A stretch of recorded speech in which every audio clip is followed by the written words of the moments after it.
What up, geeks and fellow Dragon Ball fans, and welcome to my Dragon Ball Super episode 68 review entitled Come Forth Shenron, Whose Wish Shall Be Granted. Now guys, I don't have a whole lot to say about this episode, but I have to say this episode was very refreshing. It was fun and it was happy. I say that because the Dragon Ball family are back to living their normal lives, they're back in a world of peace, and it's quite funny to see how quickly they can go back living a peaceful life after the whole scenario with Goku Black and Zamasu and all that. But it's not something new to them. They've always dealt with drama and stuff, so it was nice to see them all happy again and just living their lives as normal.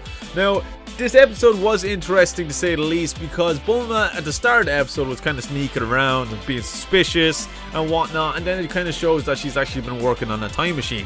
Something that she shouldn't have been doing, because Whis and Beerus have already warned her and told her that time travel is against the rules of the multiverse. And Bulma, being the scientist that she is, she likes to break the rules now and again, because, that's what scientists do. Then we go back to a scene where Goku is talking to King Kai, stuffing his face, of course. And he says to King Kai, "Do you know what, King Kai? I think it's about time I revived you, so I might gather the Dragon Balls and wish for you to be brought back to life." So King Kai was kind of like, "Oh my god, Goku, do you mean it? Are you serious?" And Goku says, "Yeah, it's about time I done that. After 12 freaking years." Yes, dude, it's 12 years since Goku has killed King Kai, and I think it is about time he brought him back. So Goku heads back to Capsule Corp to talk to Bulma and get the Dragon Radar so he can start gathering the Dragon Balls. But then Bulma gets this idea in her head. You know what? If I can wish for the material that I need to power the time machine. Sorry dudes, I never mentioned that. She actually needs a certain material to power the time machine in order for it to work. But it's only located in the Earth's core. So then she kind of got that thought in her head. If I made a wish, I could get the material that I need to power the time machine. But as she made this thought, Beerus and Whis appeared out of nowhere. Now, Bulma was getting really nervous as they appeared, because she had a feeling that they might know about her devious plans of building this time machine. But before she even said anything, Beerus and Whis said, "We're here for some delicious food." And that seems to be the only reason they ever come to Earth. And if they don't get fed, they'll destroy the world or whatever. That's their thing that they always say when they appear for food. So basically, Bulma brings them to the restaurant and distracts them with food. As this is happening, Goku had already gathered all 7 Dragon Balls and summoned the almighty Shenron. And in the background, you can see Shenron floating in the world for the whole world to see. And Bulma's just said, "You know what? Beerus and Whis, I have an errand to run. I'll be back soon." So she just pays off the waiter with a shit ton of money, and she heads that direction where Goku is. But before Goku gets to make his wish, Oolong and Master Roshi appear, saying that they want wishes, perverted ones, of course, because Oolong is a pervy little pig and Master Roshi is a dirty old man. But then 18 appears, saying that she wants a wish because she wants to make a wish for something, a present for Krillin, because she loves Krillin. Now, I want to talk about 18 in this episode. I do think she got a lot of dialogue, she got a lot of character development in this episode. We got a lot more of 18 than we have seen in the past, and it was awesome. She seems to really care about Krillin, she cares about her family and stuff like that, so it was really nice to see, and it was really nice to see how much she does care about her family and stuff. And another person that wants to make a wish was, of course, Pilaf. That's what his goal was ever since he made his return to Dragon Ball Super, was to gather the Dragon Balls and make his wish. But every time Pilaf goes to make a wish, someone keeps stopping him and smacking him down or whatever. But as he sprints towards the rest of the gang, in appears Gohan, smashing poor Pilaf into the ground somewhere.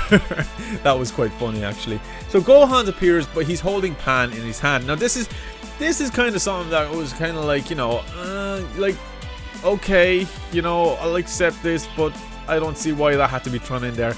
But basically, Pan had a fever, and apparently normal medicine couldn't heal Pan's fever, and he was really worried, and he said it to Goku and the rest of the gang. He's like, "Oh, can I make a wish so Pan can be better?" So they said, "You know what, everybody loves Pan, so yes, go make your wish, Gohan, and make Pan better again." Now, of course, it's good to see that he's this much of a loving father, that he will make a wish just to make her better or whatever. But I'm sure there was medicines to help her fever. Come on, dudes.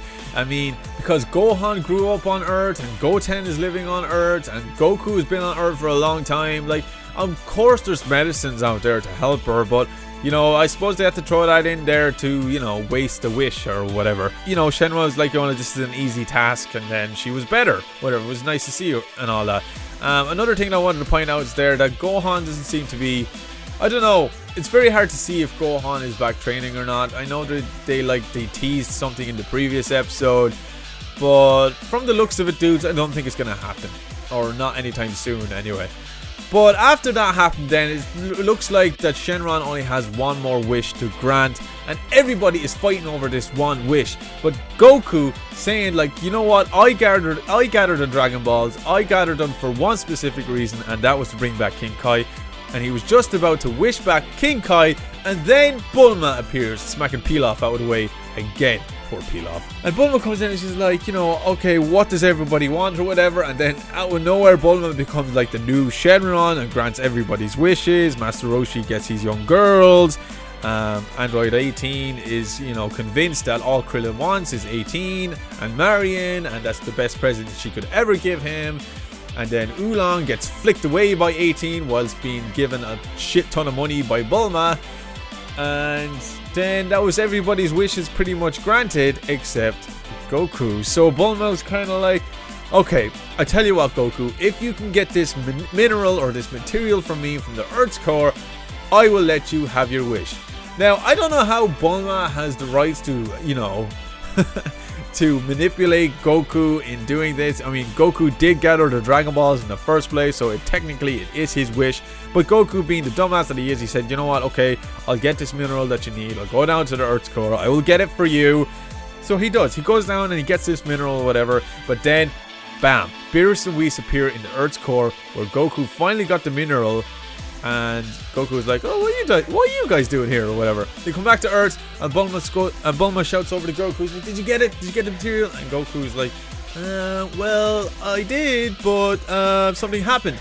And Beerus kind of said, is this what you're looking for? Holding the material that Bulma needs in his hand and crushes it, saying that I told you that time travel is forbidden.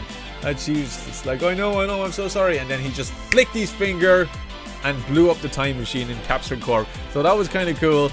So Bulma has no chances of building this time machine again. All her plans are gone for the time machine. So this couldn't possibly eliminate time travel from the Dragon Ball universe for a while. Now, this is something new that was brought into this series. Now, we were always kind of, you know, familiar with the fact that Shenron is always, you know, hurrying up the group to make a wish, or kind of telling them to hurry up, just like rushing them to make a wish. But we never knew why Shenron was always in a hurry when it comes to granting wishes. But it turns out if he waits too long, he can disappear.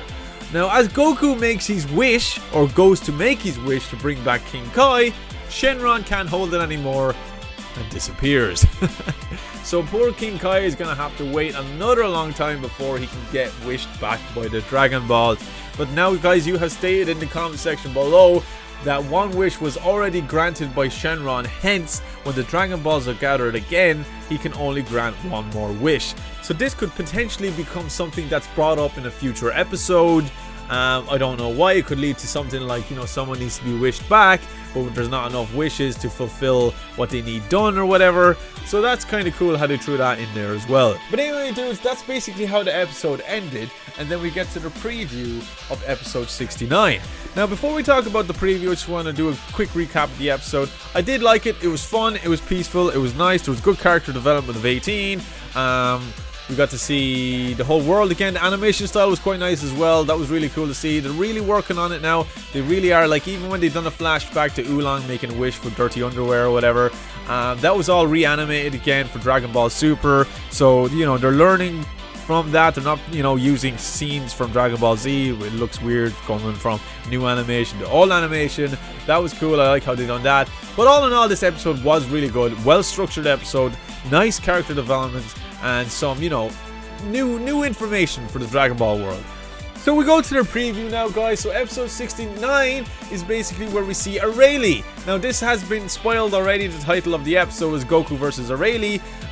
It's going to be cool to see another one of Akira Toriyama's creations come back into the world of Dragon Ball. I know she made a cameo appearance in Dragon Ball years and years ago, so she's going to be back, and Goku's going to be like, oh hey Arale, you know, I'm sure Goku will recognize her or whatever, but they seem to get into some sort of a heated battle or whatever, because she's just showing how strong she is, and even Vegeta's getting thrown around and stuff like that. So it's going to be interesting to see this episode, but that's for next week, dudes. But all in all, dudes, I liked episode 68 of Dragon Ball Super. I think it was great, fantastic episode, and I'm looking forward to the next episode, dudes. But anyway, guys, that ends my review to Dragon Ball Super episode 68. I hope you guys enjoyed this episode. If you did, please leave it a like, a thumbs up, and that'll be super awesome. And if you want to join me next week for episode 69 of Goku vs. Arale, then please sting that subscribe button, and that'll be super awesome also. And as always, dudes, stay geeky, stay cool, be awesome, and be happy, and I'll see you dudes in my next video.